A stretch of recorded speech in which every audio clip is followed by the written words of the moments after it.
Tactica, Traitoris. Yeah, we're celebrating our new book, and there's all this cool stuff floating around out in the warp. And one of those cool things is I've heard there's a warp storm a brewing. Yeah. So cloudy with a chance of demons. Super excited. My favorite kind of weather. And I've probably gotten more questions asked about this one mechanic than the entire rest of the codex combined. So I wanted to go into it a little bit. Yeah, and just kind of let's take a purview, take a look in depth, go into each of the rules for the warp storm table, exactly how it works, and then some of the advanced strategies or things that we like to either build our lists around or to kind of combo off of.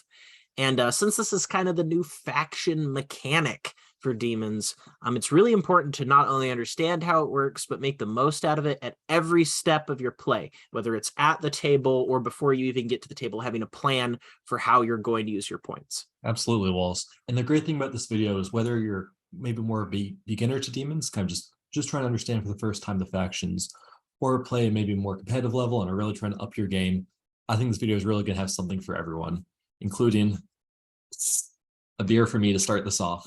I'm super excited here. So cheers to you. Cheers to all of our demonic friends out there. Let's talk about the warp storm table and all the possibilities. Let's jump into it. So pulling this up here, this is a table I put together. It's just about the probability of gaining warp storm points. So actually, so let's just quickly step back for a second. So for anyone that's kind of new to Daemons or doesn't have the codex yet, can you describe how the warp storm system works from a kind of a high level picture? Yeah, so the basics of it is your entire faction, with the exception of Agents of Chaos, have to be Legion Demonica, which is our new faction keyword. If they are, then you get access to the Warp Storm. And how the Warp Storm works is at the start of a game turn. So it's not at the start of your turn.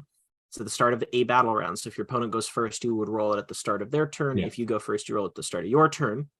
You're going to roll 8 dice. And for every 4+ on those dice, you gain 1 Warp Storm point. So the probabilities on there obviously is statistically, you're going to get about 4 Warp Storm points every time that you roll. But statistics can definitely be swinging. So the average on that roll doesn't really adjust for like what variances are, how it'll actually look in game. There's going to be a lot of times when you're not rolling 4, you're rolling 5, 6, or 1. Yeah. So I wanted to go over the probability that you generate those points, and that's what this chart does here. So this is the probability of gaining warp storm points, and it's on a scale from, a 0% chance to an 100% chance on our y-axis. So it also is cumulative. So basically the probability of 3 includes the probability of rolling a 0, 1, or 2. Right. It's basically the probability of at least as many points to help you kind of plan your various options. And because points, they go away at the end of a game turn, you need to use them. There's certain ways in the book to retain them. Each god has a different way. But the big focus is on how you can maximize the dice that you have just innately. So our y-axis is our probability. Our x-axis down here on the chart is how many warp storm points we gain. And if you want to know the likelihood that you gain 5 warp storm points, you just take a look right here on the bar graph. You see that it's about a 36.3% chance that you generate at least 5 warp storm points. So when you look over this table, you can see the likelihoods here are quite interesting. So yes, we know the average is that we'll generate 4 warp storm points, but the actual probability that we generate that many is 63.7%. So better than a coin flip, but not so much better than a coin flip that you should base your entire strategy around getting those 4 points. Yeah. Unless you specifically have a way to retain points from previous turns, which I'll briefly mention a few of those later on in the video. Well, here's what's interesting. This was something that threw a lot of people off, just a little math tangent. It's a little unintuitive because people think you have a 50% chance of getting 4 out of 8, which does intuitively make sense. But because there's an equal number of probabilities above and below the 4, it actually is, as you said, in the low 60s, which is actually not a bad chance. It's better than a lot of people assume at first intuitively. You're very likely going to have 4 about 2/3 of the time is how you can say it. Yeah. And in my opinion, I don't like to base any of my game plans around anything that's less than 3/4 of a chance likely. So unless something's 75% chance likely to occur, I don't like to base my whole game plan around that particular thing. So because of that, Absolutely. while I am cognizant that I am likely to get 4 points each turn, I know that not every turn I will, and I don't want it to be crippling for me if I don't, or have a big plan put together around having 4 points, unless I have other ways to guarantee it. And again, there are ways in the book, each god has at least one, that will allow you to retain points between turn, but it's never more than 2. So if you have something you really, really need to do, there's ways to do it. It's just going to cause you to have to do a little bit of work, and sometimes do that work in your list building. So I know it feels like we always roll a 1 on our warp storm tables. It's definitely, you're gonna remember all the times that you do. But I mean, you're very likely, it's a 96.5% chance to get at least 2 when you're rolling for it. The significance is that there is no one warp storm point power. They're all 2 or more. So unfortunately, if you do roll a 1, unless you have a method to retain 0 to 2 points, rolling a 1 is unfortunately the same as rolling a 0. So my first, I guess, pro gamer move would be roll well on your warp storms. That's one of the keys to success to getting the most out of this table. But yeah, as Wallace said, spot on. You're almost always going to have, except for very rare situations, you're almost always going to have 3 or at least 2, very often 4, and a decent chance against some of the higher numbers. So while it is, I guess, a bit unreliable compared to some faction mechanics, it's not as unreliable as it may first appear. Right. And yeah, I mean, if you play 100 games, and about 3 of them you are going to have, or 100 turns, and about 3 of them you're going to have a turn where the warp storm kind of poops the bed and doesn't do exactly what you want. But that'll happen. Just don't base your entire game plan around something having to happen. That's my first point I want to get across. And keep in mind, 3 warp storm points is by far, I think, the outcome you should expect, because it's at about 85.5% of the time. Building something around, or building your entire list around, like a 3 warp storm ability with no other support is exactly where you want to be in terms of statistics. And what's also very interesting, one addendum to that, is that if you're building around a warp storm 2, or excuse me, a 3 or 4 ability, if you have a reliable method to retain 2, which again, we'll go into later, some factions do have reliable abilities to retain 2 warp storm points, it makes that 3 or 4 really consistent on a key go turn. Yes. So next up, let's take a look here at the actual warp storm abilities themselves. So each of the abilities on the next section here, I have already made kind of an analysis about kind of where I would place that. And there's 3 general categories, all of them go into. I'd like to first mention that none of these categories are like an always take category. There is no single warp storm effect that you can get that is just, I need to do that every time. I can't even look at the other ones, which is nice, because some factions do have certain ones that you're just always going to do that, right? Oh yeah. So we do have a lot of diversity in how those points will be spent throughout the game. The 3 general criteria, or 3 categories that they fall into. The first one is a build around.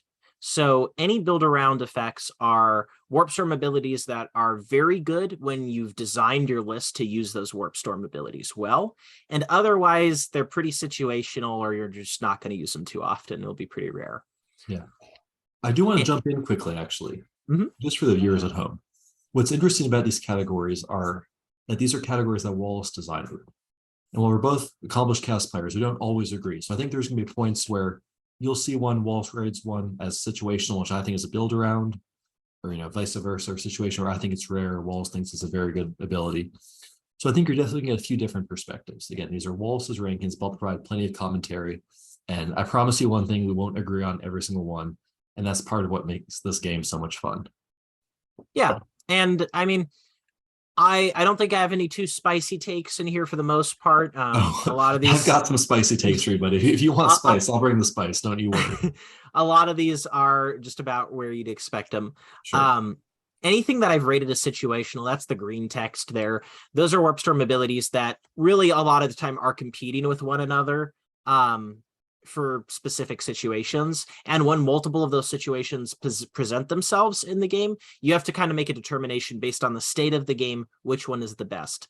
So situational ones, they come up throughout the game. They come up somewhat frequently throughout the game. You have to find out which one of those effects is going to be best for your game plan. If you're winning, which one of those makes that win more consistent? If you're behind, which one might help swing the game back in your favor? So this is where a lot of the interest comes in, is when you're having to make that final decision on which of the two, or more, because sometimes you have a ton of points and sometimes you don't have any.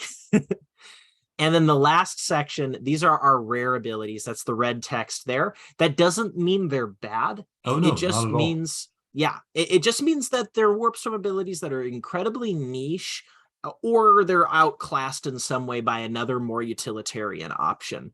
A lot of the time, rare abilities will be cheaper versions of other abilities, essentially, or they will only call out very specific situations that may come up in 1 in 10 games, kind of.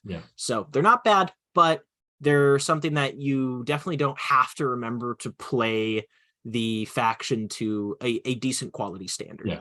Yeah, I will say, but there's none of these rare ones I think you can ever, as long as your army has access to them, you should at least be aware of them. I can't think of any where I would never use them. And that's what makes it such an interesting ability. There's even a few, and I'll mention it when we get to those sections, but there's even a few that are rare that by having them on your table, you can alert your opponent that you have them. And while you probably will never use them, they're going to have to play the game a little bit differently to play around those abilities, which is always a great way to play the game. You want to control what your opponent does as much as possible. So on our next section here, these are the generic warp storm effects. Well, before we jump into the generic warp storm effects, one quick last point I want to make sure is really clear to the listeners. Some of these warp storms are cheap enough that you would have the ability to use these multiple times in one battle round, especially the 2 and 3 warp storm ones. You are able to use warp storms multiple times per game. This is something really important to keep in mind. For example, like Dark Invigoration, if you have 5 every round, you can use it every round. But you can never use a warp storm twice in the same battle round. And that does really affect how some of these will be used. So keep those restrictions in mind when you're kind of viewing these in an in-game aspect. Right. You can't stack multiple of the same named ability in the same turn. Yeah, that's definitely important.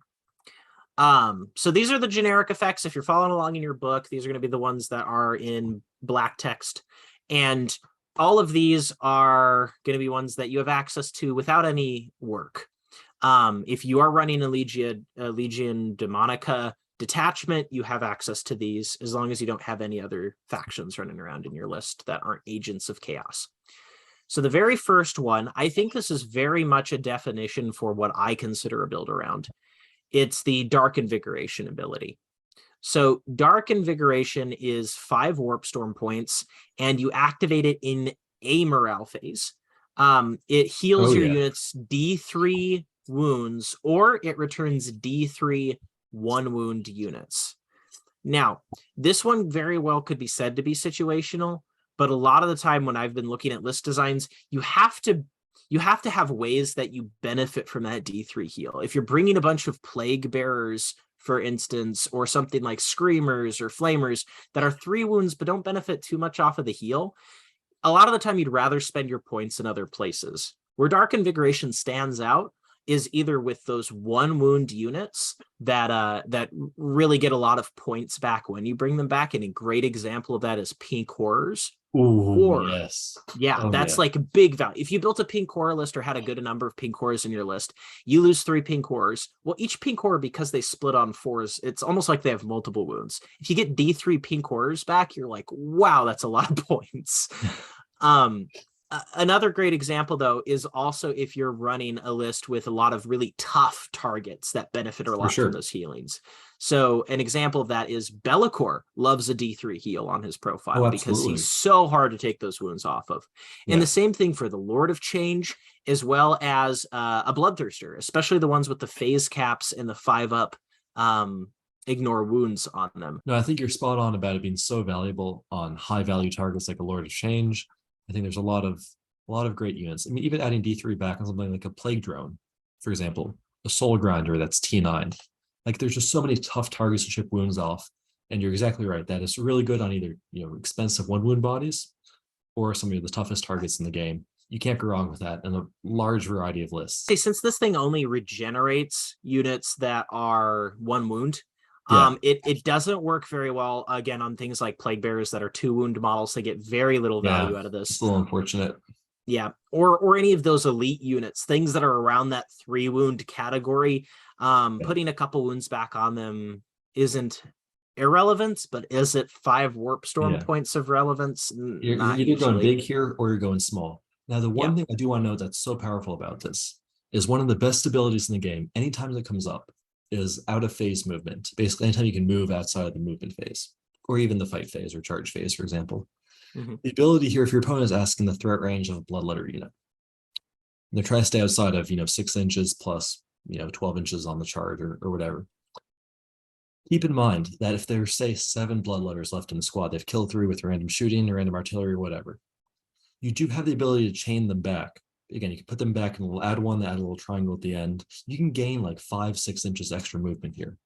And that's one of those things, anytime your opponent damages one of your 1 wound units, they have to account for that extra threat range for the rest of the game. So it really impacts how they can play. And it's one of those things, again, remind your opponent of this, and it'll affect how you both play in a very beneficial way for you.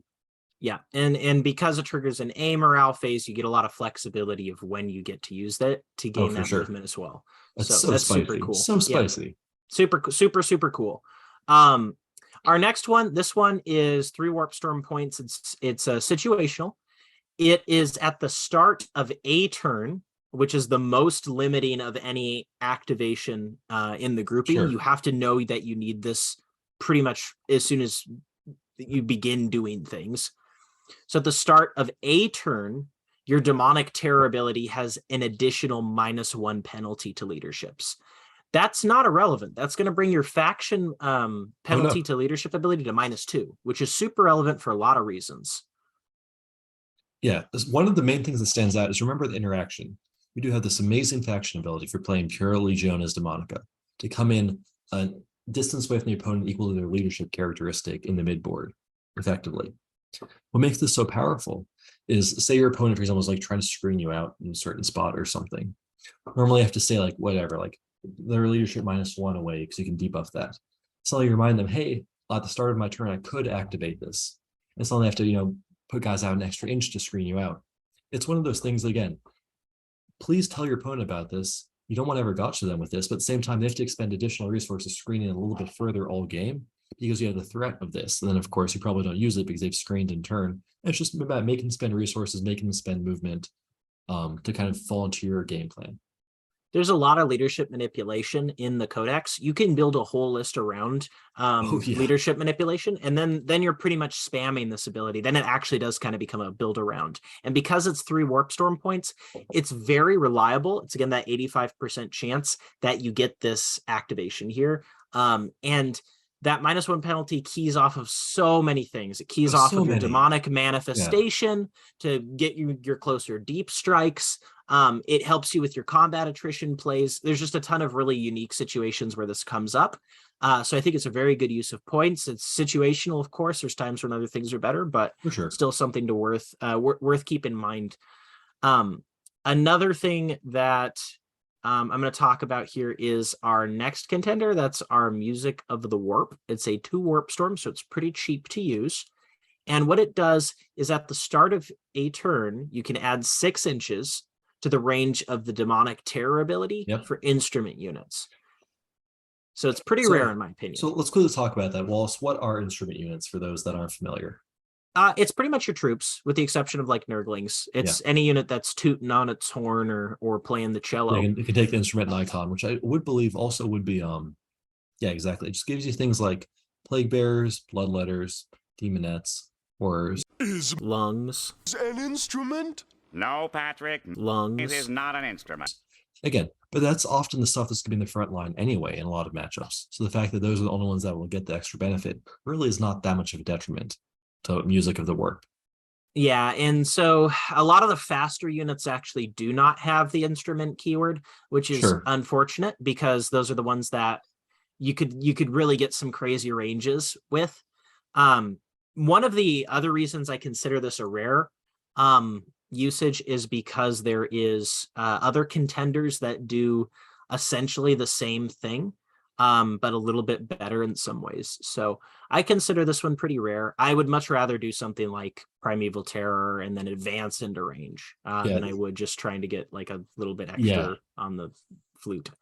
There, of course, is a situation that comes up where you just desperately need that extra bit in order to tap somebody with that -1 leadership in order to get a closer manifestation or whatever. But or maybe, for example, you got one of my favorite uses is a Knight in Disciples of Bellicor. You want to pop the Terror Shade stratagem late game and just kind of guarantee you can reach some character on the back line, engage with one of your knights, and tries to do some additional mortal wounds. Again, that's why it's rare, but I do see there is a situation in some close game where I could use this. So it's fun. It's cute. It's not amazing, but it's cute. Yeah, it's definitely a rare use. So this next one is, I think, possibly the most niche of all of our Warp Storm abilities. It's our Malicious Misdirection. Cool name. What it does is you use it at your start of your opponent's movement phase, and strategic reserves can only be set up as if it were the second battle round. So the actual impact, let's just translate this into exactly the actual in-game impact. What this means is there's one situation where it's useful. Battle round 3, exactly, your opponent's movement phase. They cannot come in from strategic reserves on your board edge. That's the only thing. They just can't come in on your back line with not even any deep strike, specifically strategic reserve units off one specific board edge.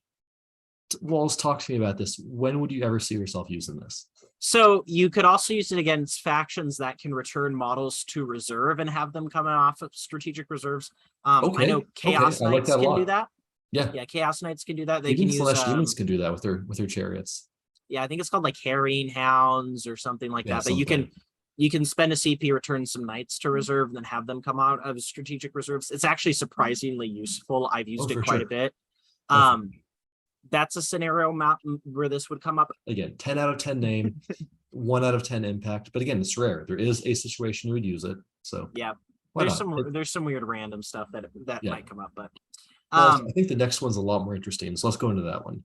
Magnified. This is one of my favorite, actually. It's definitely a build around because what it keys off of is auras. So you're looking for things with the aura tag in the book. And what it is it is 3 Warp Storm points for Magnified Glory. And how you do it is you use it at the start of any turn, and you add 3 inches to the range of your aura abilities. Hey, guess what? Demonic Terror is an aura ability. That's true.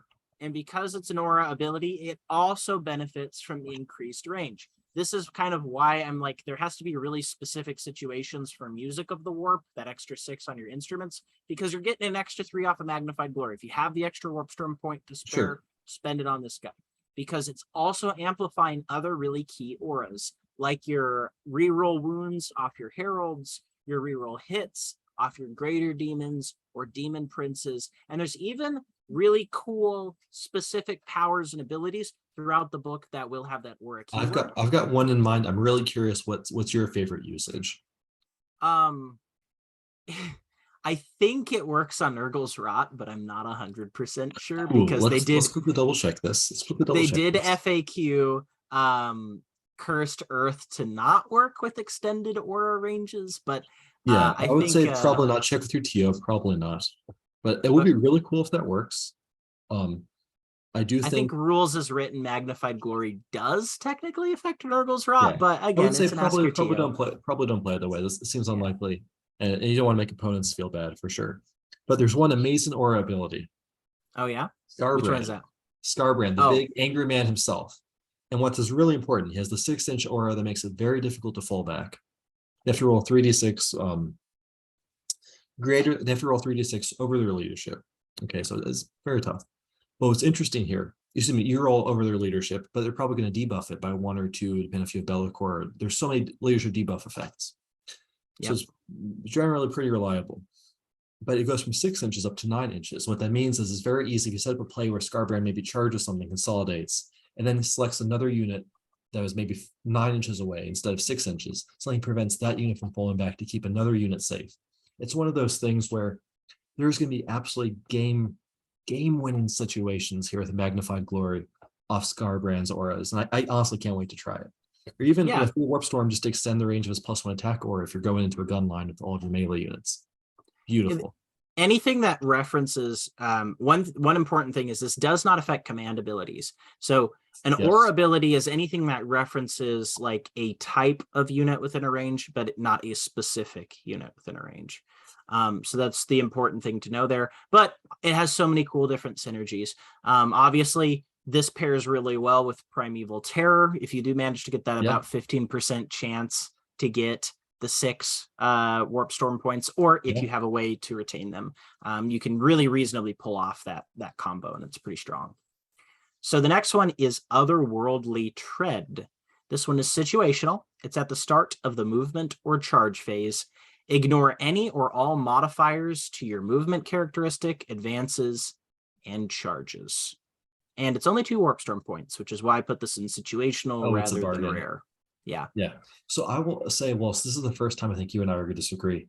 I think this is a build around. I think this is an absolutely top tier Warp Storm ability.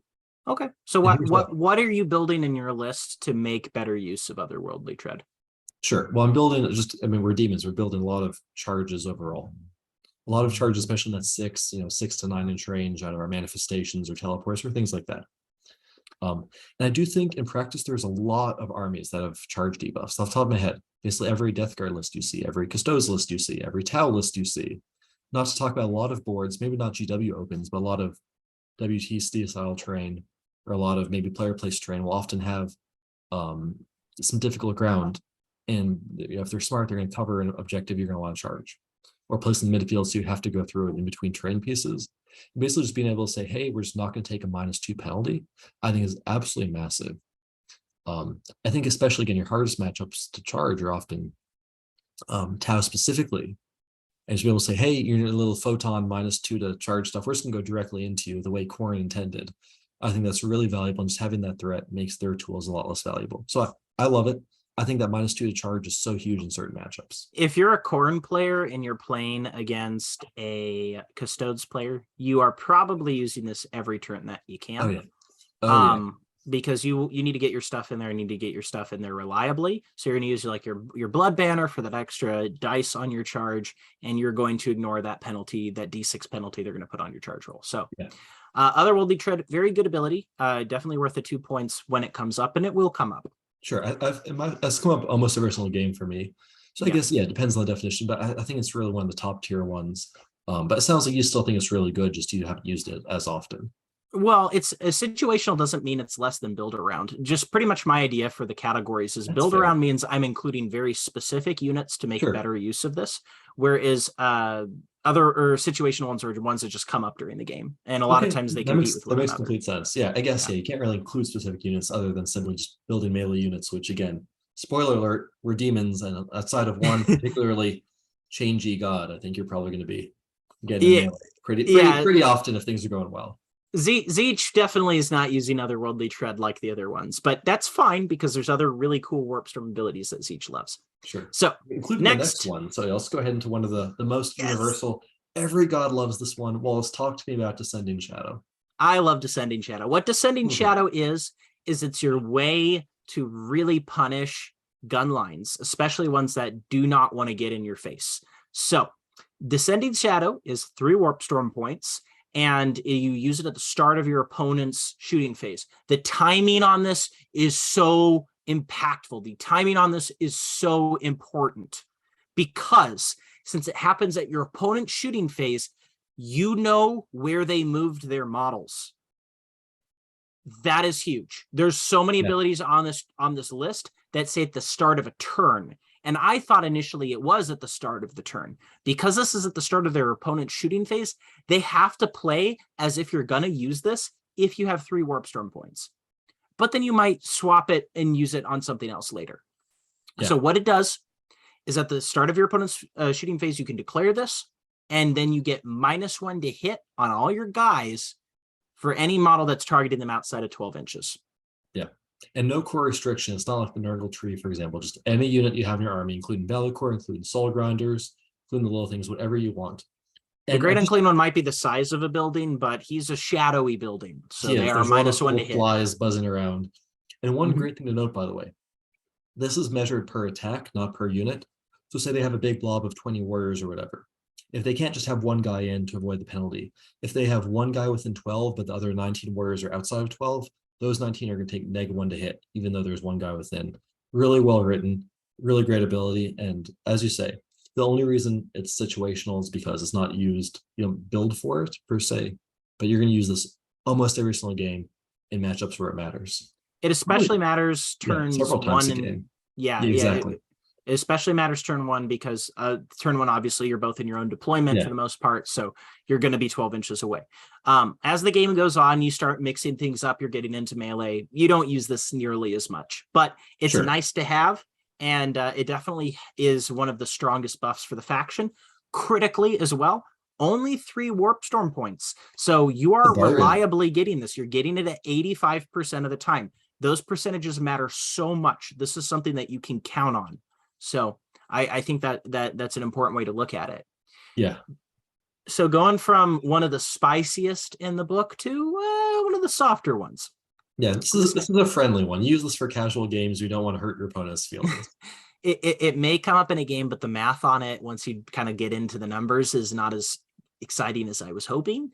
So it's called Insidious Whispers. It's pretty rare, and it's a 2 warp storm point ability. What Insidious Whispers does is you use it at the start of your opponent's psychic phase, and psychers within 12 inches of your demons are going to perils on any dice roll that includes a double. So if they roll 2 dice at a power, if they roll 3 dice at a power and get to keep all 3 of them, some do. If they're rolling a double result on that dice, they suffer perils. Okay. Why this is very rare is because you kind of need to hit about 6 targets or 6 casts for this to get its value back.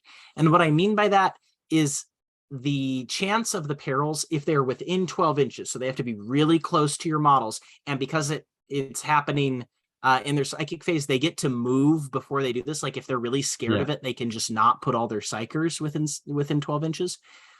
Well, there's only a 16.7% chance per cast that a unit will actually suffer perils. And actually, I want to make a note here. It's actually much worse than that 16.7% appears.